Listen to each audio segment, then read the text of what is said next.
Vamos ver então quais são os passos para trabalhar com a comunicação serial com o Arduino. O primeiro que a gente vai ter que fazer é configurar a comunicação serial. Como a gente já sabe, todas essas configurações são feitas na função void setup. Então, simplesmente, a gente vai chamar esta instrução, vocês vão se lembrar muito dela, é serial.begin,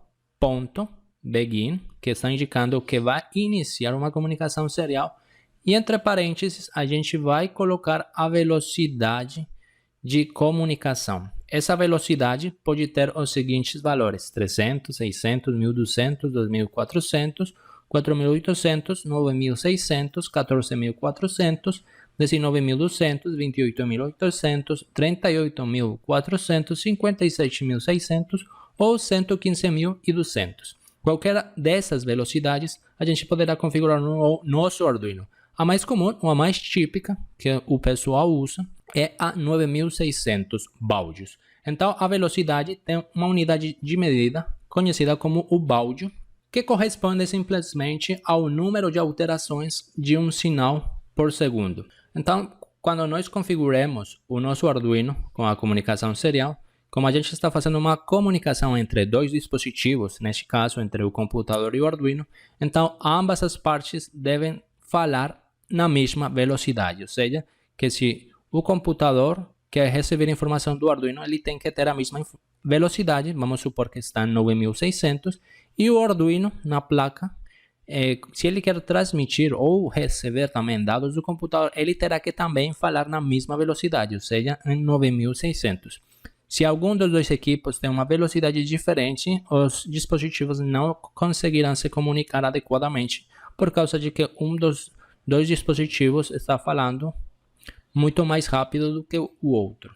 O segundo que a gente vai fazer é no caso em que a gente queira imprimir ou exibir os dados no monitor serial, beleza? Aquele monitor que a gente acabou de ver.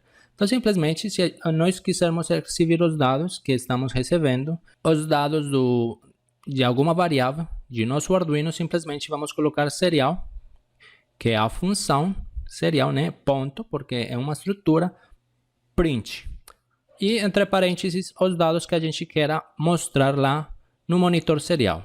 Adicionalmente, nós também poderíamos chamar println, que simplesmente mostra os dados e no final dos dados aplica um enter, ou seja, uma quebra de linha. Então, são duas formas iguais de mostrar dados naquela janela do monitor serial. Também, no comunicação serial, a gente quer ler os dados provenientes de nosso Arduino, né? Então, simplesmente supondo que nós queremos guardar aqui na variável dado, um dado específico que está sendo enviado pelo Arduino através do protocolo serial. Então, simplesmente aqui em dado vamos ler o porto serial, no caso, o porto USB, né? Aqui então, simplesmente, novamente, a função serial, ponto, e nesse caso a gente vai ler, então, read, né? Abre e fecha parênteses. Com isso, então, ele vai ler o que está lá está entrando nos dados do porto serial do Arduino. E outra instrução importante que nós iremos aprender é o que acontece se nós queremos saber se existem dados pendentes no barramento de comunicação serial. Ou seja, tem uns dados lá esperando para eu ler eles, e eles ficam lá no barramento de comunicação serial esperando até que eu leia. Quando eu leio o dado, aí o barramento fica liberado. Se eu quero saber se tem dados esperando para ser lidos, então simplesmente utilizo essa instrução serial.available e abre e fecha parênteses. Essa instrução unicamente vai me retornar um true, um verdadeiro, ou um falso, né? Se for verdadeiro, aqui a condição if vai cumprir, vai ser maior do que 0, porque verdadeiro é 1, e então ele poderia fazer o que estiver aqui dentro, por exemplo, ir ler os dados que estão disponíveis lá no barramento. Beleza, gente? Essas instruções que a gente viu até aqui são as instruções básicas. No entanto, vamos ver algumas outras instruções que a gente pode ver na comunicação serial e que a gente poderá abordar elas no decorrer do nosso curso.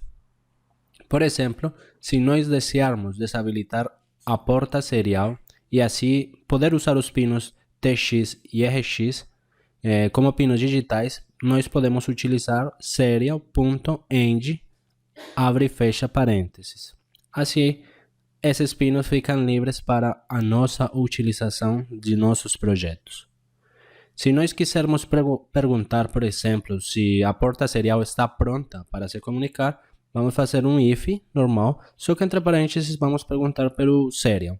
Ele vai retornar um true, ou um verdadeiro, um lógico, se realmente a porta serial está pronta. Se não, ela retorna um zero. Também nós podemos ler dados do buffer e procurar por uma string específica que vem do buffer. O buffer é tipo uma memória onde se vão armazenando os dados que são transmitidos desde o computador para o Arduino ou vice-versa, desde o Arduino para o computador. Esses dados ficam então naquele buffer, e se nós quisermos procurar uma string específica, a gente pode colocar serial.find e entre parênteses a string que a gente quer procurar dentro do buffer. Se você deseja configurar o número máximo de milissegundos que deseja aguardar enquanto um dado chega através da porta serial, você pode utilizar serial.setTimeout, lembrando que aqui o T é maiúsculo, e entre parênteses o tempo que você está disposto a esperar até um dado chegar na porta serial. Por defeito ou por padrão, esse tempo é de 1000 milissegundos ou de 1 segundo. Então, tipo, o Arduino vai ficar esperando, e se nesse tempo padrão de 1 segundo não chegou nada, o Arduino pode continuar com a sequência programada que a gente colocou dentro da placa. Também podemos pensar em aguardar a que a transmissão de dados seja concluída e com isso então poder continuar, por exemplo, com o nosso código. Para então fazer com que o nosso Arduino realmente espere até que a transmissão conclua, a gente utiliza serial.flush, abre e fecha parênteses. Também, se nós quisermos retornar um caractere dos dados seriais recebidos sem removê-los do buffer, a gente utiliza serial.pick, abre e fecha parênteses. Assim a gente pega aqueles dados, mas a gente deixa aquele dado intacto no buffer. Vamos ver uma última instrução. Por exemplo, se você quer ler os caracteres do buffer serial e salvá-los numa string, por exemplo, até ocorrer o tempo limite, a gente pode utilizar serial.readString, né?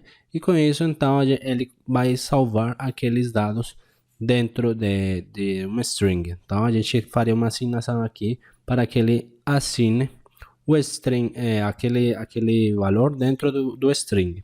Mas essas instruções são um pouco menos utilizadas, mas dependendo das aplicações, vocês poderão então utilizar aquelas instruções.